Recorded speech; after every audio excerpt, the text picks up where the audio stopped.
Satu ketika dia sama Hasan Basri, sama-sama dari Basrah, sedang ngobrol. Tiba-tiba Hasan Basri, Robi'ah, sholat yuk. Terus Hasan Basri ini ingin pamer bahwa dia juga punya karomah. Ngambil sajadah, naik ke atas air sungai, terus sajadahnya digelar di sungai. Sholat di atas itu. Tapi Robi'ah ketawa aja. Hasan Basri, kalau kamu mau pamer nanggung, gini aja. Terus Robi'ah melemparkan sajadahnya ke udara. Ayo kita sholat di atas saja. Sekalian biar orang lihat sak kota. Ya. Apa kayak gini nih Bu anggap istimewa? Kalau sekedar bisa jalan di air, ikan juga bisa. Terbang kayak gini ini, burung sama lalat juga bisa. Tidak ada istimewanya. Yang istimewa adalah istiqomah kita di jalannya Allah. Ada pencuri itu masuk ke rumahnya Robi'ah. Begitu di dalam, pencurinya bingung sendiri. Apa yang diambil? Tidak ada apa-apa di rumahnya Robi'ah. Pencuri tidak cerdas. Wong ngerti orang miskin tidak punya apa-apa, zuhud uzlah kok dicuri. Tidak ada apa-apa. Kabarnya hanya ada kendi satu. Itu pun tidak berharga. Terus pencurinya daripada nanggung, sudah kendi ini dibawa. Begitu kendinya diangkat, dia mau keluar, pintunya hilang. Dia nyari pintunya tidak ada. Kendinya dikembalikan lagi. Pintunya kelihatan. Itu pintunya di situ ya pokoknya. Terus tak ambil lagi kendinya. Hilang lagi pintunya. Itu karyawannya Robi'ah. Tapi pagi-pagi Robi'ah ngerti, wah kasihan sekali kamu kesini nggak dapat apa-apa. Yuk tak kasih sesuatu biar pulangnya tidak tangan hampa. Sama Robi'ah tidak dikasih barang, tapi diajari bermunajat, berdoa pada Allah. Nanti kabarnya maling ini akhirnya jadi salah satu pengikutnya Robi'ah. Ya alhamdulillah malingnya di rumahnya Robi'ah. Keluarnya jadi sufi. Nah, iya kan, maling di rumahnya wali kan ya keluarnya jadi wali. Kalau kamu maling di rumahnya orang kaya, ya keluarnya bonyok, kamu dipukuli. Ada cerita khalifah, raja salah satu wilayah juga atau gubernur ingin melamar dia, tapi semua tidak ada yang diterima. Suatu ketika ada banyak orang datang, semua ingin ngelamar. Robi'ah disuruh milih, terserah milih yang mana.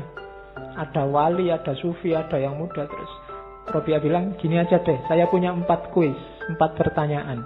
Siapa yang bisa jawab 4 pertanyaan saya ini, silahkan saya diberi istri. Yang pertama, besok kalau saya meninggal, itu dalam keadaan mukmin atau kafir? Susah jawabnya ya, tidak ada yang bisa jawab. Yang kedua, besok aku kalau ditanya malaikat mungkar nakir, bisa jawab apa enggak? Yang ketiga, besok waktu diberikan buku catatan amal, aku menerimanya pakai tangan kanan apa tangan kiri? Dan yang terakhir, besok waktu di akhirat dikelompokkan manusia jadi 2, ada ashabun nar sama ashabul jannah. Aku ada di mana? Ada di grup mana? Itu kan jawabnya susah, itu tidak ada yang bisa. Memang niatnya nolak. Nah, jadi bisa kalian pakai sebagai modus kalau ada yang nembak. Mau nolak, tak kasih 4 pertanyaan. Kalau bisa jawab, nikahi aku. Nah, itu Robi'ah. Ada lagi Hasan Basri. Hasan Basri ini termasuk yang ngebut ingin nikahi Robi'ah. Satu ketika sama Robi'ah dijawab begini, Hasan Basri, Allah itu menciptakan akal berapa bagian? Jawabnya Hasan Basri, 10 bagian. 9 dikasih ke laki-laki, 1 dikasih ke perempuan. Terus Allah menciptakan syahwat berapa bagian? 10 bagian juga. 9 dikasih perempuan, 1 dikasih ke laki-laki. Terus ketawa Robi'ah. Nah gimana kamu? Nafsu 1 dikawal akal 9 aja kamu pontang-panting. Aku nafsuku 9 dikawal dengan akal 1 bagian aja aku kuat. Nah, itu pelecehannya Robi'ah pada Hasan Basri. Ya, dan Hasan Basri akhirnya mundur, tidak jadi, dan sampai meninggal Robi'ah dikenal tidak menikah. Kalau meninggal, jadi waktu Robi'ah mau meninggal itu kan sahabat-sahabatnya sufi pada datang, tapi sama Robi'ah diusir, jangan kesini semua itu loh, para malaikat yang mau datang jadinya nggak bisa lewat, jadi semua disuruh keluar dari kamarnya. Terus beliau meninggal sendiri dalam usia 80 tahun. Lahir 714 Masehi, meninggal 796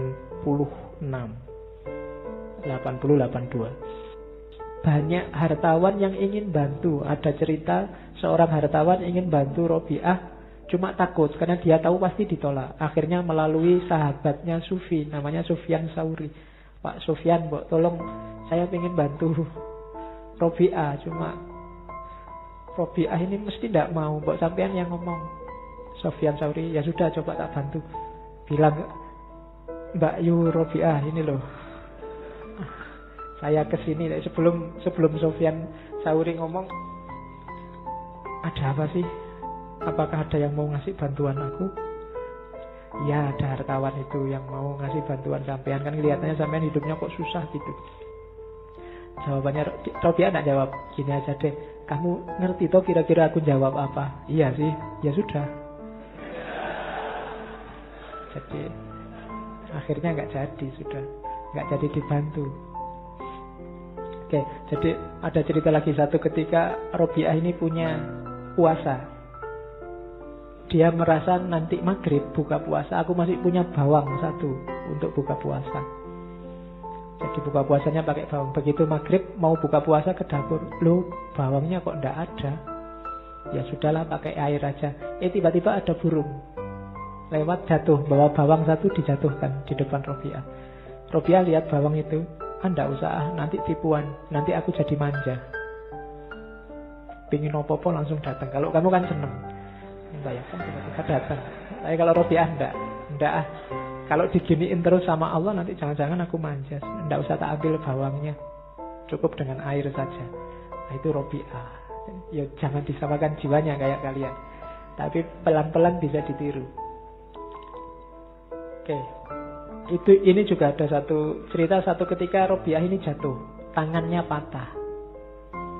Dan ya lama tidak sembuh-sembuh, terus dia baca syair, bukan mengeluhkan patahnya tangan. Ya Tuhan, lenganku telah patah. Aku merasa penderitaan yang hebat atas segala yang telah menimpaku. Aku akan menghadapi segala penderitaan itu dengan sabar, tidak masalah. Namun aku masih bertanya-tanya dan mencari jawabannya. Apakah Engkau ridho akan aku, ya Allah? Oh Tuhan, inilah yang selalu mengganggu langit pikiranku. Tanganku patah nggak masalah, aku sengsara nggak masalah. Aku masih pengen tahu kamu itu ridho padaku ndak, ya Allah? Aku gini ini loh. Nah itu Robiah. Jadi dia ndak galau oleh apapun. Sumpah kayak apapun hidupnya, diculik, diperbudak orang ndak masalah. Dia cuma, ini Allah ridho ndak ya kira-kira kalau aku gini nih. Satu ketika dia sakit, Sufyan Tsauri datang. Robiah, kami itu kan dekat sama Allah. Ya mbok berdoa biar sembuh. Terus Robiah bilang, sakit ini dari siapa? Ya dari Allah. Berarti kan Allah menginginkan aku sakit. Kalau aku dapat sesuatu dari yang aku cintai, ya aku nikmati no. Aku ini hanya hambanya. Apa hakku untuk menginginkan sesuatu? Kalau aku menginginkan sesuatu, sedangkan Allah tidak menginginkannya, maka kafirlah aku. Yang dikafiri apa? Kufur atas apa? Kufur atas pemberiannya Allah. Apa terus kalau sakit nggak diobati, Pak? Ya diobati. Kayak kamu sama pacarmu waktu ulang tahun tiba-tiba kamu disiram sama telur, ya kan? Kamu kan nggak komplain. Kenapa? Kamu cinta. Tapi bukan berarti telurnya terus nggak dihapus-hapus sampai sore.